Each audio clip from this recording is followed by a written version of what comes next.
ওমর রাদিয়াল্লাহু তাআলা আনহু বলে, ইয়া রাসূলুল্লাহ, আমাকে কেউ মারেনি, আমাকে কেউ গালি দেয়নি, আমি কান্নাকাটি করি একটা কারণে। আমি রাস্তা দিয়ে আসতেছিলাম, দেখি এক যুবক হাউমাউ করে কাঁদতেছে।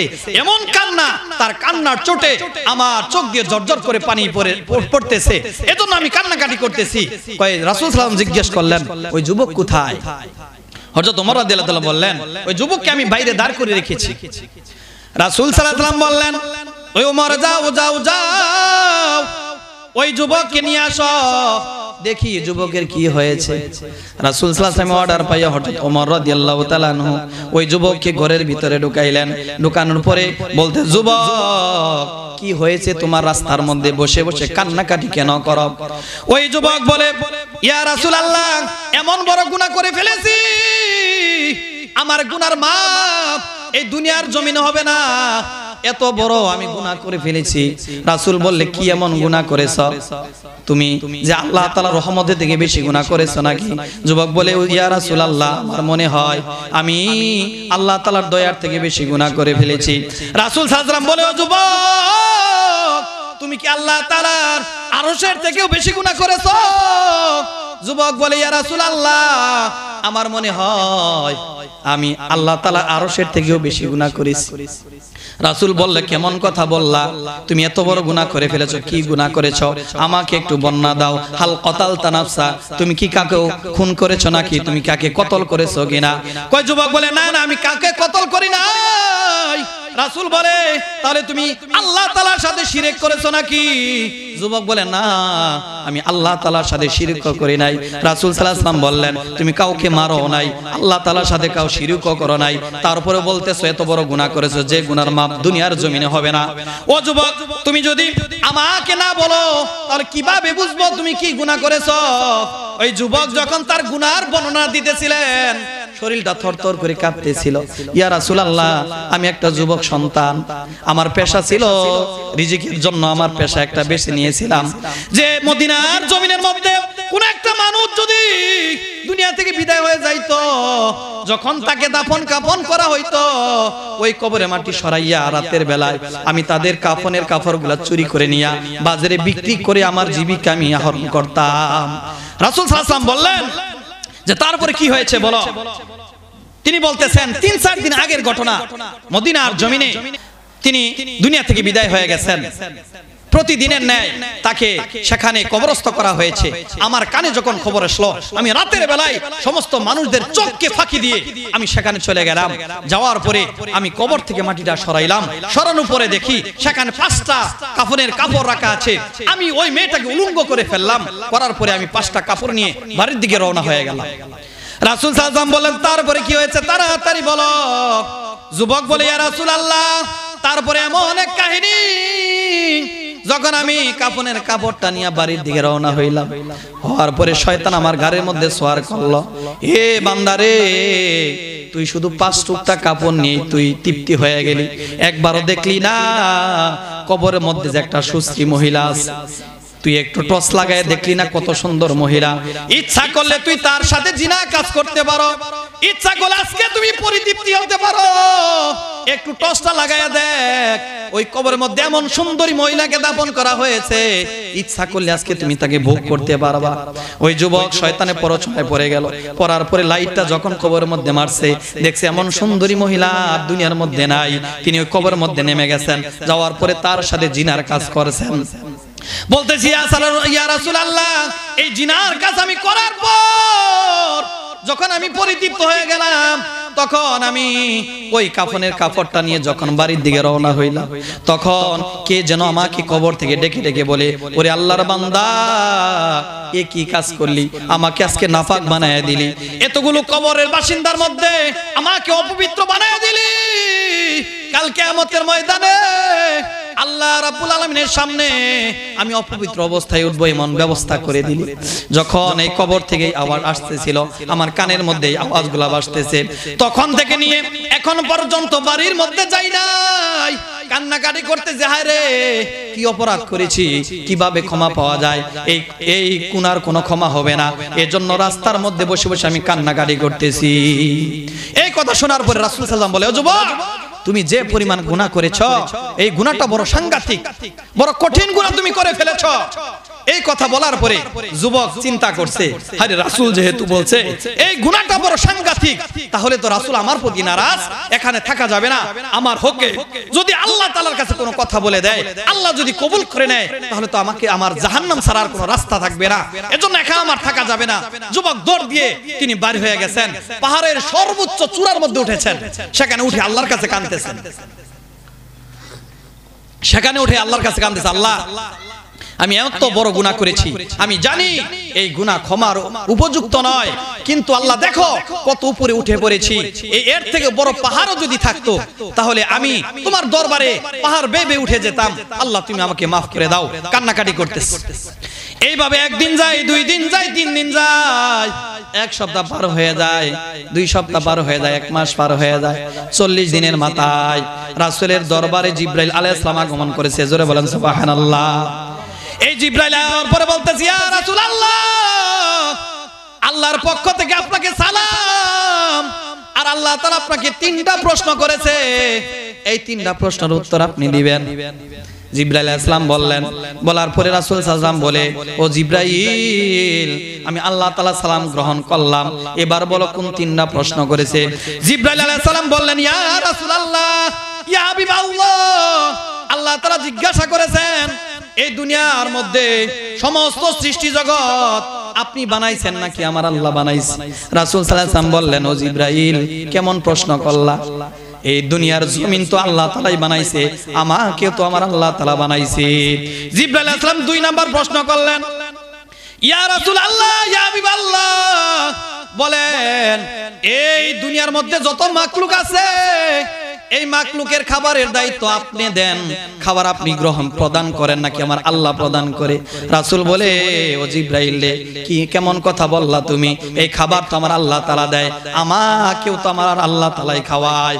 3 নাম্বার প্রশ্ন হুজুর, 3 নাম্বার প্রশ্ন আল্লাহ তাআলা আপনার কাছে রেখেছে, এই দুনিয়ার মধ্যে যদি কোনো মানুষ গুনাহগার হয়ে যায় এই ক্ষমা আপনি রাসূল নিজে করেন নাকি আমার আল্লাহ করে?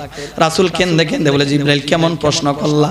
এই দুনিয়ার মধ্যে যত গুনাহ মানুষ করে এই গুনার ক্ষমা তো আমার আল্লাহ তাআলাই করে থাকে, আমাকেও তো আমার আল্লাহ তাআলা ক্ষমা করে। জিবরাইল আলাইহিস সালাম বলেন, ইয়া রাসূলুল্লাহ, তাহলে 40 দিন আগে এক যুবক আপনার দরবারে এসেছিল, ক্ষমা পাওয়ার আশায় আপনি বলেছেন ভীষণ সাংঘাতিক গুনাহ করে ফেলেছো। এই কথা বলছেন কেন? এই কথা বলার কারণে ওই যুবকরা চূড়ার মধ্যে যায়া তওবা করে কান্নাকাটি করে আল্লাহ তাআলা তার বান্দাকে তার তওবা কেমন ভাবে কবুল করেছে, আল্লাহ তাআলার কাছে প্রিয় বান্দা হিসেবে গণ্য হয়ে গেছে। জোরে বলেন সুবহানাল্লাহ। ইয়া রাসূলুল্লাহ, আপনার সাহাবীদেরকে বলে দেন যে তাদের কাছে খবর পাঠানোর জন্য, যুবকের কাছে খবর পাঠানোর জন্য, আল্লাহ তাআলা এমন ভাবে কবুল করেছে, এত বড় গুনাহ করার পরেও আল্লাহ তাআলা ওই বান্দার জীবনের গুনাহ আল্লাহ মাফ করেছে। জোরে বলেন সুবহানাল্লাহ। ও ভাইরা আমার, একবার চিন্তা করেন যে একজন কবরস্থ মহিলাকে যে ব্যক্তি তার সাথে জিনা করার পরে মাপ পাইতে পারে, আপনি আমি এত বড় গুনাহ করেছে কিনা? এত বড় গুনাহ হয় নাই, আপনার আমার দ্বারা এত বড় গুনাহ হয় নাই, ঠিক না বেঠিক? জোরে বলেন। এজন্য ভাইরা আমার, দরজা তওবার দরজা করে খোলা আছে। বান্দা যদি আল্লাহর কাছে চায়, এত বড় পাপী বান্দাকে যদি আমার আল্লাহ ক্ষমা করতে পারে, আপনি আমি সামান্য একটু নামাজ পড়ি না, সামান্য একটু সুদ ঘুষ মাঝে মাঝে খাই, যদি আল্লাহর কাছে একনিষ্ঠভাবে তওবা করি, আল্লাহ তাআলা আমাদের ক্ষমা করতে পারেন কি পারেন না? জোরে বলেন, পারেন। আল্লাহ তাআলা এত বড় গুনাহগারকে আল্লাহ তাআলা কি করছেন? ক্ষমা করে দিয়েছেন। যে কবরের মধ্যে দাফন করা হয়েছে সেই মহিলার সাথে খারাপ কাজ করেছে, এর থেকে নিকৃষ্ট কাজ, খারাপ কাজ দুনিয়ার মধ্যে আছে ভাই? কথা বলেন না কেন? আছে। এর থেকে জঘন্য কাজ, খারাপ কাজ নাই। সেই বান্দাকে যদি আমার আল্লাহ তাআলা ক্ষমা করতে পারে, 100% শিওর থাকেন, আপনি যদি একনিষ্ঠভাবে আল্লাহর কাছে তওবা করেন, আমার আল্লাহ তাআলা আপনাকে নিষ্পাপ বানিয়ে দিবে, ঠিক না বেঠিক? জোরে বলেন। এজন্য ভাইরা আমার, আমাদের সদা সর্বদা তওবা করা দরকার। আমাদের চলতে ফিরতে, হাঁটতে, ঘুরতে ফিরতে, দেখতে সব সময় গুনাহ হয়, ঠিক না বেঠিক? গুনাহ হয় না? প্রত্যেকটা মানুষ গুনাহ করতেছে, কিন্তু তওবা করার নাম নাই, ঠিক না বেঠিক? এজন্য আল্লাহ রাসূল বলছেন, যদি কোনো বান্দা তওবা করে আল্লাহ তাআলা তাকে 4টা পুরস্কার দেয়। জোরে বলেন কয়টা? জোরে বলেন কয়টা? 4টা চারটা পুরস্কার আল্লাহ তাআলা ওই বান্দাদেরকে দিয়ে থাকে। রাসূল সাল্লাল্লাহু আলাইহি ওয়াসাল্লাম বলেন, যদি কোনো বান্দা আল্লাহর কাছে তওবা করে, এক নাম্বার পুরস্কার আত-তাইবু হাবিবুল্লাহ। কোন বান্দা যদি আল্লাহ তাআলার কাছে তওবা করে, ওই বান্দাটা আল্লাহ তাআলার বন্ধু হয়ে যায়। জোরে বলেন সুবহানাল্লাহ, জোরে জোরে বলেন সুবহানাল্লাহ। আত-তাইবু হাবিবুল্লাহ, তওবাকারী ব্যক্তি আল্লাহ তাআলার প্রিয় বান্দা হয়ে যায়। হাবিবুল্লাহ শব্দের অর্থ বন্ধু, খলিল শব্দের অর্থ বন্ধু, হাবিবুল্লাহ শব্দের অর্থ প্রেমাস্পদ, যে আল্লাহ তাআলা নিজে যার জন্য পাগল। খলিল শব্দের অর্থ বন্ধু, যে আল্লাহ তাআলার জন্য পাগল। তাহলে দেখেন আল্লাহ তাআলা বলে, আল্লাহ রাসূল বলে আত-তাইবু হাবিবুল্লাহ, বান্দা তুমি যদি আল্লাহর কাছে তওবা করো, আল্লাহ তাআলা তোমার জন্য পাগল হয়ে যায়। জোরে বলেন সুবহানাল্লাহ। তোমার জন্য আল্লাহ তাআলা পাগল হয়ে যায়, তোমাকে বন্ধু রূপে আল্লাহ তাআলা গ্রহণ করে। বান্দা তুমি যদি তওবা করো, দুই নাম্বার পুরস্কার আমার আল্লাহর রাসূল হাদিসের মধ্যে ব্যাখ্যা করেছেন, বান্দা তুমি যদি আল্লাহর কাছে তওবা করো, আল্লাহ তাআলা তোমাকে দুই নাম্বার পুরস্কার যেটা দিবে, বান্দারে তোমার সাথে আল্লাহ তাআলা সদা সর্বদা থাকবে। জোরে বলেন সুবহানাল্লাহ। শয়তান যতই তোমাকে চায় গুনাহ করানোর জন্য, গুনাহ করাইতে পারবে না। শয়তান যতই চেষ্টা করুক, তোমাকে নামাজ থেকে বিরত রাখার জন্য পারবে না।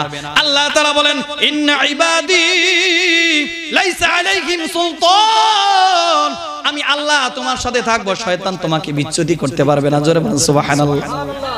এজন্য তওবা যদি বান্দা করা যায়, আল্লাহ তাআলা চারটা পুরস্কার পুরস্কৃত করবেন। এক নাম্বার হইল আল্লাহ তাআলা বন্ধু হয়ে যাব, ঠিক না ঠিক? দুই নাম্বার হলো আল্লাহ তাআলা সদা সর্বদা থাকবেন, ঠিক না ঠিক? জোরে বলেন। তিন নাম্বার হলো বান্দারে, যখন তুমি মরে যাবা, মৃত্যুর সময় যখন হাজির হয়ে যাবে, আল্লাহ তাআলা তোমার সামনে জান্নাতকে বাসায় দিবে। জোরে বলেন সুবহানাল্লাহ।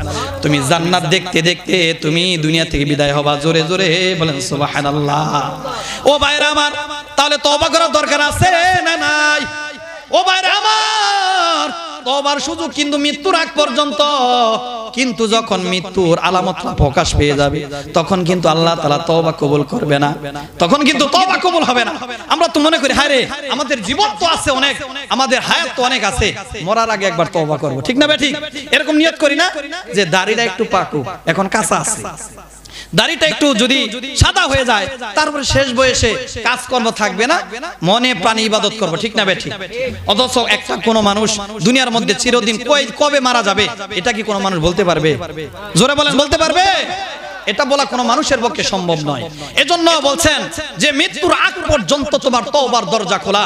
যত গুনাহ করেছো বান্দা, আমি আল্লাহর কাছে যদি একনিষ্ঠভাবে তওবা করো, আমি আল্লাহ তোমাদের জীবনের গুনাহকে মাফ করে দিব। সুবহানাল্লাহ।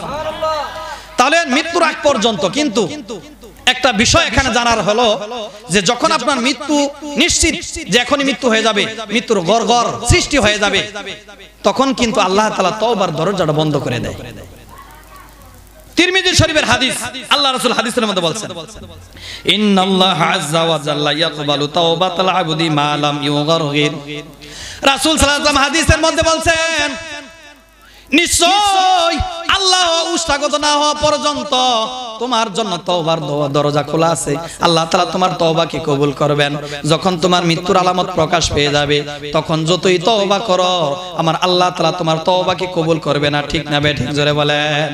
আল্লাহ রাসূল বলেন, ও বান্দারা রে, জেনে রাখো, জেনে রাখো, ফেরাউনও কিন্তু মৃত্যুর আগ মুহূর্তে তওবা করেছিলেন।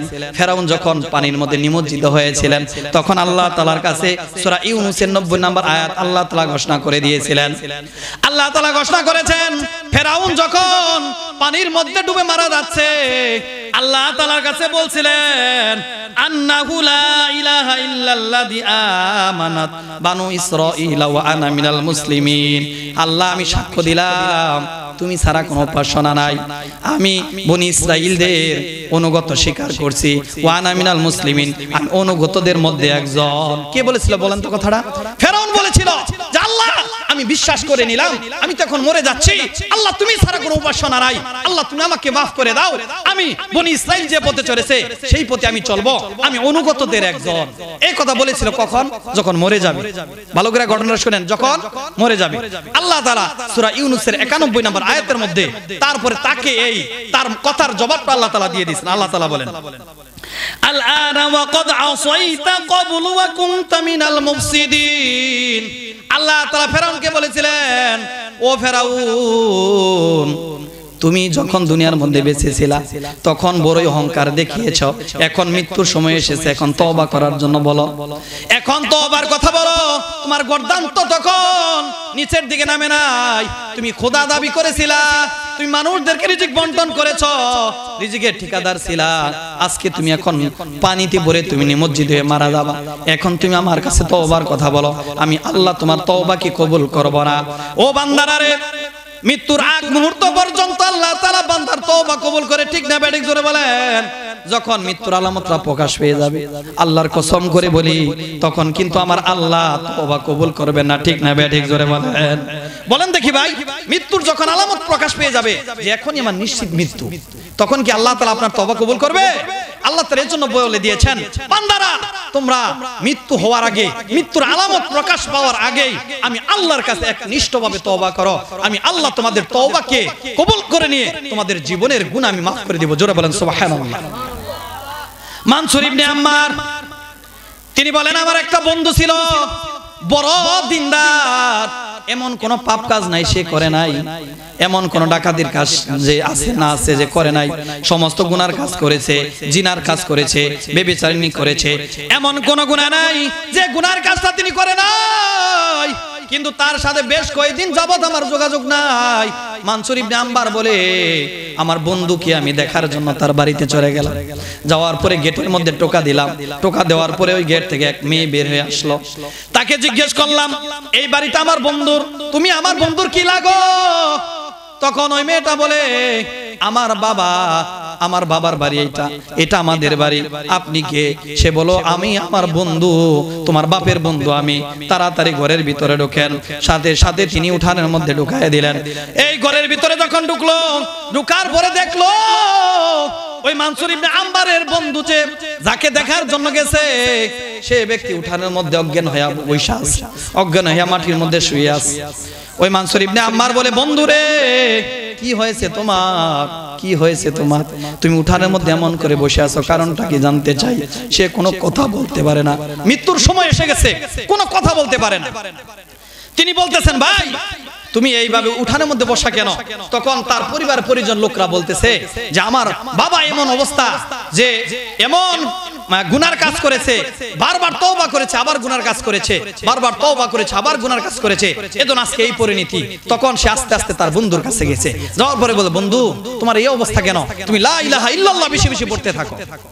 ওই লোকটা বারবার একটু তাকায় আবার অজ্ঞান হয়ে যায়, বারবার তাকায় আবার অজ্ঞান হয়ে যায়, কথা বলতে পারে না, শুধু তার বন্ধুর দিকে তাকিয়ে রয়েছে। একবার দুইবার তাকানোর পরে যখন অজ্ঞান হয়ে গেছে, তৃতীয়বারের মাথায় আবার চাইছে, চাওয়ার পরে বলতেছে, বন্ধু তুমি আমার সাথে বলো লা ইলাহা ইল্লাল্লাহ।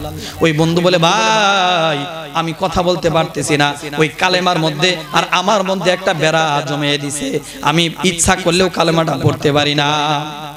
ওই মানসুর ইবনে আম্মার বলে, বন্ধু তোমাকে দেখেছি, তুমি খারাপ কাজ করেছো, তুমি তওবা করে ভালো হয়ে গিয়েছিলা, তাহাজ্জুদের নামাজ ছাড়ো নাই, 5 ওয়াক্ত নামাজ ছাড়ো নাই, তুমি দুনিয়ার যত নেক কাজ আছে সব কিছু করেছো, তোমার এই অবস্থা কেমন করে হলো?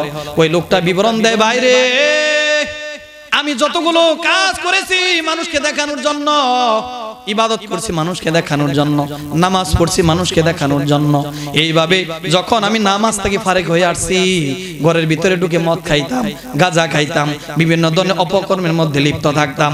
আমার মনে পড়ে এমন এক ঘটনা, একদিন আমার এমন হয়েছে, আমি বাড়ির মধ্যে যখন ঢুকলাম, ঢোকার পরে এমন এক অবস্থা আমার হয়ে গেছে, আমি জানি মরেই যাব, মরেই যাব। তখন আমার বিবিকে বললাম, ও বিবি তাড়াতাড়ি আমাকে উঠানের মধ্যে নিয়ে যাও, সেখানে নেওয়ার পরে একটা কোরআন শরীফ আমার কাছে দাও। ওই বিবি আমাকে উঠানে নিয়ে গেল, নিয়ে যাওয়ার পর একটা কোরআন শরীফ দিল, আমি এই কোরআন তেলাওয়াত করলাম, আর কোরআনকে আসমানের দিকে ধরে বললাম, আল্লাহ জীবনে যত গুনাহ করেছি আল্লাহ এবার মতো মাফ করে দাও, আমার মরণ নিশ্চিত হয়ে যাবে, আল্লাহ তুমি আমার তওবাটা কবুল করো। ওই প্রথম দিনের তওবাটা আমার আল্লাহ তাআলা কবুল করেছে, আমি পরের দিন ভালো হয়ে গিয়েছিলাম। জোরে বলেন সুবহানাল্লাহ।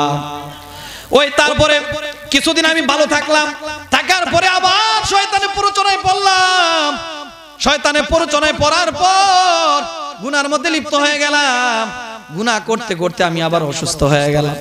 অসুস্থ হওয়ার পরে আবার আমি বললাম, এ আমার বিবি তাড়াতাড়ি এ প্রথমবারের মতো আবার আমাকে উঠানের মধ্যে নিয়ে যাও, আমার হাতে একটা কোরআন শরীফ দাও, আমি আল্লাহর কাছে আবার তওবা করব।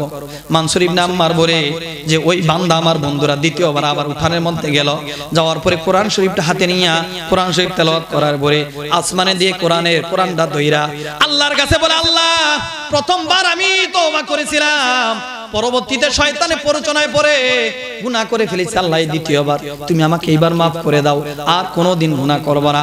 আল্লাহ তাআলা দ্বিতীয়বারের তওবাটা কবুল করেছিলেন। জোরে বলেন সুবহানাল্লাহ। ওই লোকটা বলতেছে দ্বিতীয়বার এমন হয়েছে, দ্বিতীয়বার এমন হওয়ার পর আমি ভালো হয়ে গেছি, আর কোনো গুনার কাজ করি না, আর কোনো খারাপ কাজ করি না। বেশ কিছুদিন এভাবে চলার পরে আবার আমি গুনার কাজ করা শুরু করলাম, আবার গুনার কাজ করতে শুরু করলাম। গুনাহ করতে করতে এই যে এখন যে দেখতেছো তৃতীয়বারের অবস্থা, আমি উঠানে পড়ে আছি, এটা তৃতীয়বারের অবস্থা। তখন তৃতীয়বার যখন আমি এখন অসুস্থ হয়ে গেলাম, আমার বিবিকে বললাম, বিবি তুমি প্রথমবার দ্বিতীয়বার যেমন করে আমাকে উঠানের মধ্যে রেখেছিলে, এবারও আমাকে উঠানের কাছে নিয়ে যাও, আর একটা কোরআন শরীফ দাও, আমি আল্লাহর কাছে আবার তওবা করব। ওই লোকটা তৃতীয়বারের মতো উঠানের মধ্যে গেছে, যাওয়ার পরে তার বিবি কোরআন শরীফ দিছে। কোরআন শরীফটা যখন খুলছে, খোলার পরে দেখি ওই কোরআন শরীফের পাতাগুলো সাদা হয়ে গেছে, ওই কোরআন শরীফের পাতাগুলো সাদা হয়ে গেছে। ওই লোকটা বলে, আমি চেষ্টা করলাম কোরআনের আয়াতগুলো তেলাওয়াত করার জন্য, কিন্তু পারলাম না। ওই কোরআন যখন খুললাম দেখি ওই কোরআনের পাতাগুলো সাদা হয়ে গেছে।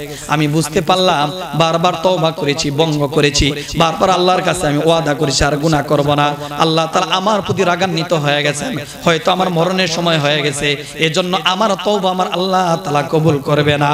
আমি আল্লাহর কাছে বললাম, আল্লাহ এইবারের মতো আমাকে ক্ষমা করে দাও, আর জীবনে গুনাহ করব না। আমার কানের মধ্যে এমন কথা ভাসতেছে, আল্লাহর আসমান থেকে জবাব আসলো, না রে বান্দা, তুমি বহুতবার আমার সাথে কথা খেলাপ করেছো, ওয়াদা করেছো, আজ তোমাকে মাফ করা হবে না। এই কথা যখন বর্ণনা দিল, মানসুর ইবনে আম্মার যখন বাড়ি থেকে বের হয়ে গেল, এই গেট থেকে যখন বের হইছে, পিছন দিক থেকে খবর আসছে ওই ব্যক্তি দুনিয়ার মধ্যে নাই। মানসুর ইবনে আম্মার বলে সে তওবা ছাড়াই দুনিয়া থেকে বিদায় হয়ে গেছে, তওবা ছাড়াই তার মানসুর ইবনে আম্মারের বন্ধু বিদায় হয়ে গেছে। দেখেন কতবার তওবা করলো, প্রথমবার মৃত্যু সজ্জায় সে, তখন আল্লাহ তাআলা তওবা কবুল করে তার গুনাহকে maaf করে দিয়ে তাকে নিষ্পাপ বানিয়ে দিয়ে তাকে সুন্দর করে সুস্থ করে দিল। দ্বিতীয়বারও এই কাহিনী করলো, তৃতীয়বার আল্লাহ তাআলা ছাড় দেয় না। ঠিক না বেঠিক? জোরে বলেন। আমরা কি করি ভাই? বারবার যদি তওবা করি আর বারবার যদি সেটা ভঙ্গ করি, তাহলে কিন্তু আল্লাহ তাআলা এই ব্যক্তির মতো আপনার আমার অবস্থা করবে। ঠিক না বেঠিক? জোরে বলেন। এই ব্যক্তির মতো আপনার আমার অবস্থা হবে। এজন্য ভাই আমি গুনাহ করতেছি, আল্লাহর কাছে তওবা করি, আল্লাহর কাছে ক্ষমা চাই, আল্লাহর কাছে প্রার্থনা করি, আল্লাহ আমরা তো দুর্বল, আমরা তো গুনাহগার, কার কাছে যাব আল্লাহ? তুমি ছাড়া আমাদের যাওয়ার কোনো উপায় নাই, তুমি ছাড়া আমাদের যাওয়ার কোনো উপায় নাই। আল্লাহ তুমি আমাদেরকে ক্ষমা করে দাও। আল্লাহর কসম করে বলি, দুই নয়নের চোখের পানি আল্লাহর জমিনে যদি ফলাইতে পারি, আল্লাহর কসম করে বলি, আল্লাহ তাআলা আপনার আমার তওবাকে কবুল করে নিয়ে আল্লাহ তাআলা আমাকে নিষ্পাপ বানিয়ে দিবে। ঠিক না বেঠিক? জোরে বলেন। এজন্য ভাইরা আমার তওবা করার দরকার আছে না নাই? জোরে বলেন। আল্লাহ রাব্বুল আলামিনের জন্য বলেন, বান্দারে তোমরা একনিষ্ঠভাবে আমার কাছে তওবা করো, আমি আল্লাহ তোমাদের তওবা কবুল করে নিয়ে গুনাহকে maaf করে দিব। শুধু গুনাহ maaf করে শেষ করব না, এমন এক জান্নাত, এমন এক সুন্দর জান্নাত তোমাদেরকে দিব যার নিচে রয়েছে প্রবাহিত নহর। ঠিক না বেঠিক? জোরে বলেন। আমরা যদি আল্লাহর কাছে প্রিয় বান্দা হতে পারি, তাহলে আল্লাহ তাআলা আমাদেরকে কি করবেন? আমাদেরকে জান্নাত দিবেন। আল্লাহ তাআলা এমন জান্নাত দিবেন যার তলদেশে রয়েছে প্রবাহিত নহর। ঠিক না বেঠিক? জোরে বলেন। এই গুনাহ করার কারণে ভাই আপনার আমার সম্পদের মধ্যে ঘাটতি দেখা দেয়, অভাব অনটন দেখা দেয়। হাসান বসরি রাহমাতুল্লাহ আলাইহি তিনি বিশাল বড় এক বুজুর্গ ছিলেন, তার কাছে একটা লোক গেছে, যাওয়ার পরে বলতেছে, ও আল্লাহর ওলি, আমার একটা কূপ ছিল। কূপ চিনেন আপনারা? কূপ চিনেন? আগের দিনের মানুষ চিনবে কেন জানেন? আগের দিনে কিন্তু টিউবওয়েল ছিল না। আমরা তো এত ছোট বয়স, তারপরে আমরা কূপ থেকে পানি তুলা খাইতাম আগে। আপনারা যারা মুরব্বি বলেন তো, আপনাদের এলাকায় কূপ ছিল না নাকি টিউবওয়েল ছিল? অনেক কূপ ছিল। ওই লোকটা বলতেছে, হুজুর আমার একটা সুন্দর কূপ ছিল, সেই কূপের পানিটা খুবই মিষ্টি ছিল, সেখান থেকে হাজার হাজার মানুষ পানি তুলে খাইতো।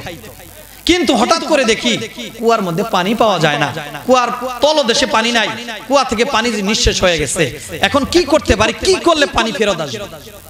হাসান বসরি রাহমাতুল্লাহি আলাইহি বলে, বান্দারে যাও যাও যাও, তুমি আল্লাহর কাছে তওবা করো, আর এলাকার মানুষদেরকে গুনাহ করার কারণে আল্লাহর কাছে তওবা করতে থাকো, আল্লাহ তাআলা ওই কূপের পানি ফিরিয়ে দিবে। জোরে বলেন সুবহানাল্লাহ। আল্লাহর কসম করে বলি, আল্লাহর কাছে যদি তওবা করা যায় আল্লাহ তাআলা সম্পদের মধ্যে বরকত দিবেন। ঠিক না বেঠিক? জোরে বলেন। আল্লাহ তাআলা সম্পদের মধ্যে বরকত দিয়ে দিবেন। ও বান্দারা, আমাদের সম্পদ অনেক সময় নষ্ট হয়ে যায়, অন্য কোনো কারণে নষ্ট হয় না, আপনার গুনার কারণে নষ্ট হয়। ঠিক না বেঠিক? আল্লাহ তাআলা কোরআনে বলছেন, ওয়া মা আসাবাকুম মিন মুসিবাতিন ফাবিমা কাসাবাত আইদিকুম ওয়া ইয়াফু আন কাসীর। বান্দা, তুমি যে দুনিয়ার মধ্যে আমল করো, এই আমলের কারণে তোমার উপরে বিপদ পতিত হয়। ঠিক না বেঠিক? জোরে বলেন। আমি যে কাজ করি, আমার কর্মের কারণে আমার সম্পদ নষ্ট হয়ে যায়, আমার কর্মের কারণে আমার দান নষ্ট হয়ে যায়, আমার কর্মের কারণে আম নষ্ট হয়ে যায়, আমার কর্মের কারণে আমার কাঁঠাল গাছের কাঁঠালের মধ্যে পোকা দেখা দেয়। ঠিক না বেঠিক? জোরে বলেন। এটা আমার নিজের হাতের কামাই, এটা নিজের হাতের কামাই। কারণ যখন দেখবেন অভাব অনটন বেশি হচ্ছে, তখন মনে করবেন আমার গুনাহটা বেশি হয়ে যাচ্ছে, আমার তওবা করা দরকার, আল্লাহর কাছে কান্নাকাটি করা দরকার। আল্লাহ রাব্বুল আলামিন শুধু আমাদেরকে মাফ করে এমন নয়, আল্লাহ রাব্বুল আলামিন কাফের বেঈমানদের তওবা কবুল করে। কাফের বেঈমান যারা ফেরাউন নমরুদ ছিল, নাফরমানি করেছে, এদের কথা আল্লাহ কবুল করেছিলেন। ঠিক না বেঠিক? জোরে বলেন। ফেরাউন আল্লাহ তাআলার কাছে দোয়া করেছিলেন, কত বড় নাফরমান বান্দা, তারপর আল্লাহ তাআলা তাদের দোয়া কবুল করেছিলেন।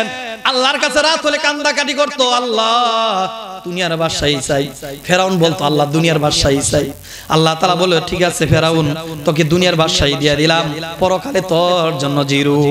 শুধু তাই নয় ভাইরা আমার, নমরুদকে আল্লাহ রাব্বুল আলামিন দুনিয়ার বাদশাহী দিয়েছিল। ঠিক না বেঠিক? জোরে বলেন। নীল নদের পানিগুলা তার কথায় চলাচল করত, আল্লাহর কাছে কাঁদতো, আল্লাহ আমি দুনিয়ার মধ্যে সবকিছু চাই, পরকালে আমার কিছু চাওয়ার দরকার নাই, আল্লাহ তুমি আমাকে দুনিয়াতে সব দিয়ে দাও। আল্লাহ তাআলা বলেন, ও নমরুদ যাও যাও, দুনিয়ার মধ্যে সামান্য কিছু দিয়ে দিলাম, পরকালে তোমার জন্য জিরু। এবার বলেন তো দেখি, যে ফেরাউন চাইছিল, নমরুদ চাইছিল, সাজ্জাদ চাইছিল, আল্লাহ কি এদেরকে দেয় নাই? জোরে বলেন, দিছে না? ফেরাউনকে পর্যন্ত আল্লাহ তাআলা দিয়েছেন, নমরুদকে দিয়েছেন, সাজ্জাদকে দিয়েছেন, হামানকে দিয়েছেন, আল্লাহ তাআলা এদেরকে দুনিয়াতে দিয়েছেন। বলেন তো দেখি, ফেরাউন থেকে কি আমরা খারাপ? কথা বলেন না কেন? ফেরাউন থেকে কি খারাপ না ভালো? ওর থেকে লক্ষ কোটি গুণ আমরা মুসলমান ভালো। ঠিক না বেঠিক? জোরে বলেন। তাহলে ফেরাউনের দোয়া যদি আল্লাহ কবুল করে, আপনার আমার দোয়া কবুল করবে না? ইনশাআল্লাহ। জোরে কথা বলেন, কবুল করবে কি করবে না? অবশ্যই আপনার আমার দোয়া কবুল করবেন। শুধু আপনার দোয়া কবুল করে এমন নয়, আল্লাহ তাআলা বনের মধ্যে জন্তু পশু যারা থাকে, এদের দোয়া আল্লাহ তাআলা কবুল করে। জোরে বলেন সুবহানাল্লাহ। আশরাফ আলী থানভী রাহমাতুল্লাহি আলাইহি কিতাবের মধ্যে একটা ঘটনা লিখেছেন। এক এলাকার মধ্যে বিশাল জঙ্গল ছিল, জঙ্গলের মধ্যে বানরের অত্যাচার বেশি ছিল, বানরের অত্যাচার অনেক ছিল। এই জঙ্গলের মধ্যে বানর যে অত্যাচার শুরু করত, জঙ্গল থেকে সব সময় আশেপাশে যত বাড়ি ছিল, ওই বাড়ির মধ্যে যাইয়া বানর অ্যাটাক করত। বানর কিন্তু দুষ্ট প্রাণী, ঠিক না? ঠিক কিনা? জোরে বলেন। বানর কিন্তু দুষ্ট প্রাণী। সে কি করেছিল? এই বানর বিকাল হইলে মানুষের ঘরের মধ্যে যায় বইয়া থাকে, মানুষের মাথার মধ্যে যায় ওঠে, গলার মধ্যে যায় ওঠে। মানুষগুলো অতিষ্ঠ হয়ে গেছে এলাকার মানুষ। হায় রে, এই বানরকে কিভাবে ধ্বংস করা যায়, বানরকে কিভাবে নির্মূল করা যায়, সেই চিন্তা ফিকির নিয়ে এলাকার মানুষ একটা বৈঠকে বসলো। বসার পরে সকলে পরামর্শ দিল, এই বানরকে যদি তোমরা তাড়াইতে চাও, তাহলে এই বিশাল বড় একটা জঙ্গল দেখা যায়, এই জঙ্গলের মধ্যে আগুন দাও, আগুন দিয়ে এই জঙ্গলটা পুড়িয়ে ফেলো, তাহলে বানর আর এখানে থাকতে পারবে না। এলাকার মানুষ যখন এই পরামর্শ করলো, করার পরে বিশাল বড় টাঙ্কিতে তেল আনলো। তেল আনার পরে এই জঙ্গলের মধ্যে, সারা জঙ্গলের মধ্যে তেল লাগিয়ে দিল এবং এক সাইড থেকে আগুন ধরিয়ে দিল। এই বানরটা যখন দেখলো এই জঙ্গলের মধ্যে আগুন ধরানো হয়েছে, এটা দেখার পরে বানরগুলা হতভম্ব হয়ে গেল। আজকে আমাদের বাচ্চারা পায় নাই, আজকে আমাদের বাচ্চারা পায় নাই। সমস্ত বানরগুলা ওই জঙ্গলের মাঝখানে জড়ো হয়ে গেল। ওই বানরদের একজন প্রধান আছে, তিনি চিন্তা করলেন এই আগুন থেকে কিভাবে বাঁচা যায়। সমস্ত বানর থেকে সে আলাদা হয়ে গেল। প্রধান যে বানরটা, সে আলাদা হয়ে গেল। আলাদা হওয়ার পর বানরের কিন্তু হাত পা কয়টা? জোরে বলেন, কয়টা? চারটা হাত পা, দুইটা আসমানের দিকে তাকায় ধরছে। আল্লাহর কাছে বলে, আল্লাহ আর কোনোদিন গুনাহ করব না, আল্লাহ আর কোনোদিন মানুষদেরকে জ্বালাবো না। আল্লাহ আমরা বানর, আমাদেরকে ক্ষমা করে দাও, আমাদেরকে মাফ করে দাও। আল্লাহ রাব্বুল আলামিন ওই বানরের দোয়া পর্যন্ত কবুল করে নিয়ে সাথে সাথে আসমান থেকে বৃষ্টি বর্ষণ করেছিল। জোরে বলেন সুবহানাল্লাহ। ও ভাইরা আমার, একটা বানরের দোয়া যদি আল্লাহ তাআলা কবুল করে, আপনি আমি মুসলমান, আপনার আমার দোয়া কবুল করবে কি করবে না? জোরে বলেন। একটা বানরের দোয়া যদি কবুল হয়ে থাকে, আপনার আমার তওবাও আমার আল্লাহ কবুল করবে, ঠিক না বেঠিক? জোরে বলেন।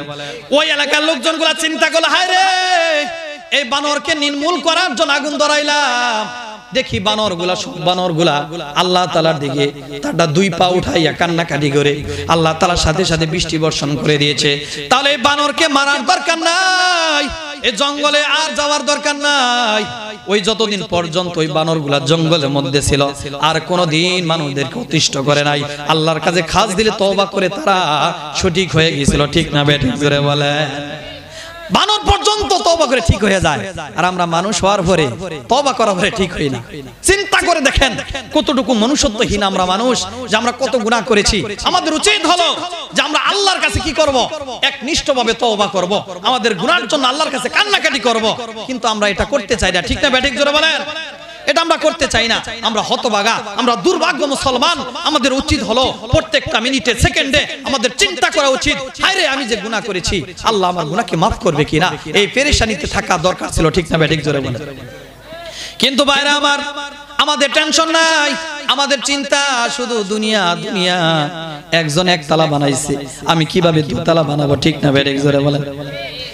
একজনে গাড়ি কিনছে, আমার কিভাবে প্রাইভেট কার হয়। একজনে দুতলা বিল্ডিং করছে, আমার কেমনে পাঁচতলা করা যায়। আমরা শুধু দুনিয়ার চিন্তা নিয়ে ঘুরি, ঠিক না বেঠিক? জোরে বলে। ভাইরা আমার, এই দুনিয়াটা থাকার জায়গা না, কেউ দুনিয়াতে থাকতে পারবে না। আপনাকে আমাকে মরে যেতে হবে। এই দুনিয়ার মধ্যে যত সম্পদ আপনি করেন না কেন, কোনদিন আপনি চিরজীবন থাকতে পারবেন না, ঠিক না বেঠিক? জোরে বলেন। এজন্য ভাইরা আমার, আমাদের আমলের দিকে ফিরে আসতে হবে, আল্লাহ তাআলার দিকে রুজু হতে হবে, আল্লাহর কাছে চোখের পানি ফালাইতে হবে। আল্লাহর কসম করে বলি, গুনাহ করবেন, সফলতাও চাবেন, আল্লাহর কসম এটা কখনো সম্ভব হবে না, ঠিক না বেঠিক? জোরে বলেন। এজন্য ভাইরা আমার, 90 বছর হয়ে গেছে, অনেকের 70 বছর বয়স, বলে বান্দারে কোনো টেনশন নাই, কোনো চিন্তা নাই। 90 বছর পর্যন্ত নামাজটা ঠিক করতে পারো নাই, যাকাতটা ঠিকভাবে দিতে পারো নাই, হজটা পর্যন্ত করতে পারো নাই। বান্দা আমার কাছে আসো, আমার কাছে এক দিলে একনিষ্ঠভাবে তওবা করো, আমি আল্লাহ তোমার 90 বছরের গুনাহকে আমি মাফ করে দিব। জোরে বলেন সুবহানাল্লাহ। আল্লাহ তাআলা বলে, তোমার কোমরটা বাঁকা হয়ে গেছে, সন্তান তোমাকে দেখতে পারে না, মা বাবা তোমাকে দেখতে পারে না, এলাকার মানুষ তোমাকে গালি দেয়, এলাকার মানুষ তোমাকে ডাকাত বলে গালি দেয়, এলাকার মানুষ তোমাকে চোর বলে গালি দেয়, এলাকার মানুষ তোমাকে জিনাখোর বলে গালি দেয়। আমার কাছে আসো, আমি আল্লাহ তোমার সমস্ত গুনাহ মাফ করে দিব। জোরে বলেন সুবহানাল্লাহ। আল্লাহর কাছে যদি একনিষ্ঠভাবে তওবা করি, আল্লাহর কসম করে বলি, আপনার আমার জীবনটা সুন্দর হয়ে যাবে, আপনার আমার জীবন নিষ্পাপ হবে, ঠিক না বেঠিক? জোরে বলেন। এজন্য ভাইরা আমার, আমরা আল্লাহর কাছে তওবা করব তো ইনশাআল্লাহ? এক দিলে তওবা করব তো ইনশাআল্লাহ? আল্লাহর কাছে দুইটা হাত বাড়া দেখান, আল্লাহ দেখো তোমার বান্দারা, আল্লাহ তোমার দরবারে তওবা করে, আল্লাহ যত গুনাহ করেছে ক্ষমা চাই, আল্লাহ আল্লাহ তুমি আমাদেরকে মাফ করে দাও, জীবনে যত গুনাহ করি সব গুনাহ মাফ করে দাও। আল্লাহ নিষ্পাপ না বানাইয়া অন্ধকার কবরে ডাক দিও না, খাঁটি ইমানদার বান্দা আমাদেরকে বানিয়ে দাও। সকলে বলে আমিন। এজন্য ভাইরা আমার, আপনি যদি আল্লাহ তাআলার কাছে প্রিয় হতে চান, তওবার মাধ্যমে প্রিয় হতে হবে। তওবার মাধ্যমে আপনার আল্লাহর কাছে প্রিয় হওয়ার একটা সুযোগ আছে, ঠিক না বেঠিক? জোরে বলেন। আপনি হতাশ হওয়ার কিছু নাই। আল্লাহ তাআলা বলেন, লা তাকনাতু মির রাহমাতিল্লাহ, আমার রহমত থেকে বান্দারা তোমরা নিরাশ হয়ে যাও না। আমার রহমত থেকে বান্দা তোমরা নিরাশ হয়ে যাও না। তোমরা আমার কাছে চাও, আমার কাছে ক্ষমা প্রার্থনা করো, আমি আল্লাহ, তুমি চাইতে দেরি হবে, আমি আল্লাহ তোমাদেরকে দিতে দেরি করব না। জোরে বলেন সুবহানাল্লাহ। এই তওবার মধ্যে কত ফজিলত জানেন? ইমাম আহমদ বিন হাম্বল রহমাতুল্লাহি আলাইহি কত বড় বুজুর্গ ছিলেন। তিনি একদিন সফরে বের হইছেন, সফরে বের হইতে হইতে রাত হয়ে গেছে। চিন্তা করলেন রাতের বেলায় আর সফর করব না। একটা মসজিদের মধ্যে ঢুকলেন এশার নামাজের সময়। কোন সময় ঢুকলেন? জোরে বলেন। এশার সময় একটা মসজিদের মধ্যে ঢুকলেন। ঢোকার পরে এশার নামাজ আদায় করলেন। করার পরে চিন্তা করতেছেন, আজকে রাত হয়ে গেছে যেহেতু, সেহেতু আজকে আর সামনের দিকে অগ্রসর হব না, আজকে কি করব, এই মসজিদের মধ্যে ঘুমাইয়ে যাব, ফজর পড়ার পরে আবার আমি সফর শুরু করব। এশা নামাজ পড়ার পরে কোনো মতে বিছনাটা পারছে ইমাম আহমদ বিন হাম্বল। বিছনাটা পারার পরে কমিটি লোক আসছে মসজিদের, আসার পরে বলতেছে আমাদের এই মসজিদের মধ্যে বহিরাগত কোনো মানুষকে থাকতে দেওয়া হয় না, তাড়াতাড়ি এই মসজিদ থেকে বের হয়ে যান। ইমাম আহমদ বিন হাম্বল রাহমাতুল্লাহ আলাইহি তিনি বলেন ভাই এই রাত্রিরে একটু থাকার জন্য জায়গা দেন, আমি সফরে বের হয়েছি, থাকার কোনো জায়গা নাই, মেহেরবানি করে আজকে রাত্রে আমি এখানে থাকবো। ইমাম আহমদ বিন হাম্বল রাহমাতুল্লাহ আলাইহি এই কথা বলার পর ওই কমিটির লোকেরা বলে না না এখানে থাকা যাবে না, বহিরাগত কোন লোককে মসজিদের ভিতরে জায়গা দেওয়া হয় না, তাড়াতাড়ি বের হয়ে যান।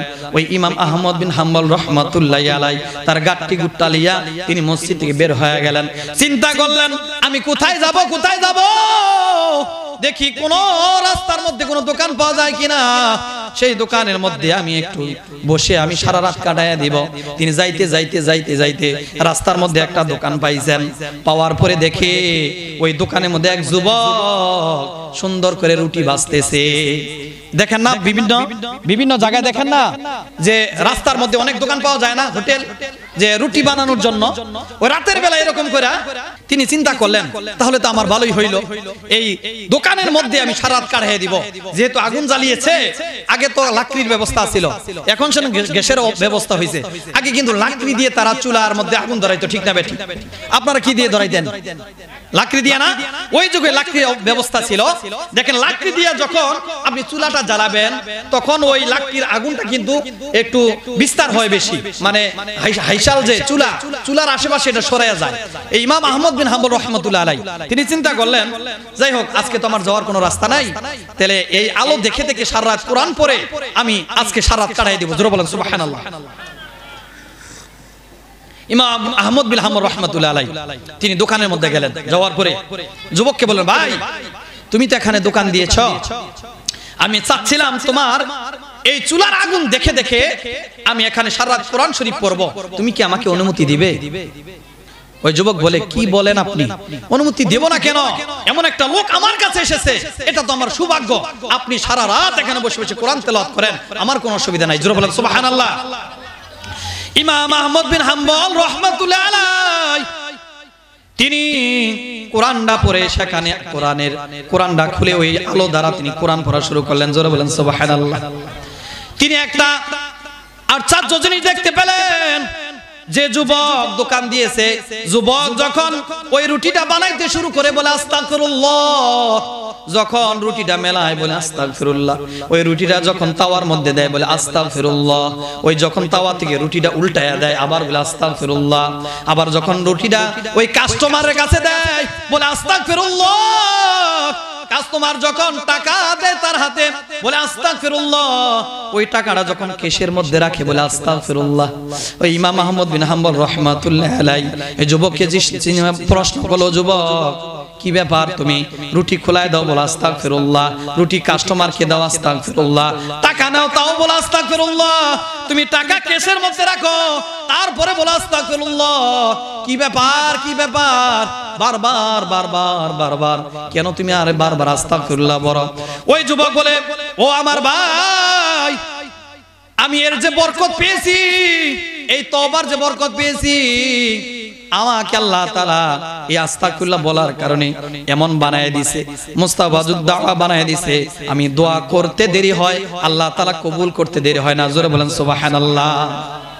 এই যুবক বলে ভাই আমি অনেক বছর যাবত শুধু আস্তাগফিরুল্লাহ পড়ি, শুধু তওবা করি, তওবা করি, জীবনে যত আমি দোয়া করেছি সব দোয়া আমার আল্লাহ তাআলা কবুল করেছে। জোরে বলেন সুবহানাল্লাহ।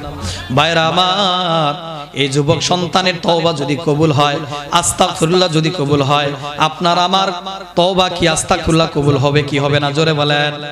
আল্লাহর কসম করে বলি, ওই যুবকের মতো ওই যুবকের দোয়া আল্লাহ যদি দোয়া করার সাথে সাথে কবুল করতে পারে, আপনার আমার দোয়া কবুল করতে পারে, ঠিক না বেঠিক? জোরে বলেন। ওই যুবক বলে আমি অনেক দিন যাবত এই আমল করি, আমি দোয়া করতে দেরি হয়, কবুল হইতে দেরি হয় না, জীবনের মধ্যে যত আমল করেছি, যত দোয়া করেছি, সব কথা আমার আল্লাহ তাআলা কবুল করে নিয়েছে। জোরে বলেন সুবহানাল্লাহ। ইমাম আহমদ বিন হাম্বল রাহমাতুল্লাহি আলাইহি বলে, ও যুবক তোমার কি জীবনের সব কথা আল্লাহ কবুল করেছে? সব আশা কি তোমার পূরণ হয়েছে নাকি? যুবক বলে হ্যাঁ আমার সব আশা পূরণ হয়েছে, কিন্তু একটা আশা পূরণ হয় নাই। ইমাম আহমদ বিন হাম্বল বলে কোন আশাটা পূরণ হয় নাই? ওই যুবক কান্দে আর বলে আপনাকে তো আমি চিনি না, আপনি হলেন মুসাফির, তারপর আপনার কাছে একটা কথা বলি, আমার সমস্ত দোয়া আল্লাহ কবুল করছে, একটা দোয়া কবুল করে নাই। আমি শুনেছি এই জামানার মধ্যে ইমাম আহমদ বিন হাম্বল নামে একটা বুজুর্গ আছে, আমি তার সাথে দেখা করার জন্য আল্লাহর কাছে দোয়া করেছি, এখন পর্যন্ত তার সাথে আমার কোনোদিন দেখা হয় নাই। ওই লোকটাকে যদি পাইতাম আমি কপালে চুম্বন করতাম, তাকে একটু বুকের মধ্যে আমি আলিঙ্গন করতাম, তাকে বুকের মধ্যে নিয়ে আমি একটু কান্নাকাটি করতাম। আমার সমস্ত দোয়া কবুল হয়েছে, শুধু ইমাম আহমদ বিন হাম্বলকে দেখতে পারি নাই, এই দোয়াটা আমার আল্লাহ কবুল করে নাই। ইমাম আহমদ বিন হাম্বল রাহমাতুল্লাহি আলাইহি তিনি বললেন, ও যুবক, এই দোয়া তোমার কবুল হয়ে গেছে, তুমি আস্তাগফিরুল্লাহ বলার কারণে আল্লাহ তাআলা তোমার প্রতি এত রাজি খুশি হয়েছে। তোমাকে হাম্বল ইমাম আহমদ বিন হাম্বল কাছে নেয় নাই, বরং ইমাম আহমদ বিন হাম্বলকে তোমার সামনে দাঁড় করায় দিয়েছে। জোরে বলেন সুবহানাল্লাহ। তিনি বলেন আমি হলাম ইমাম আহমদ বিন হাম্বল, আল্লাহ তাআলা আমার কাছে তোমাকে নেয় নাই, এই আস্তাগফিরুল্লাহ বলার কারণে আমি হাম্বলকে তোমার কাছে পাঠাইছি। জোরে জোরে বলেন সুবহানাল্লাহ। এজন্য ভাইরা আমার, তওবা যদি করি আপনার মনের আশা পূরণ হয়ে যাবে, ঠিক না? ঠিক।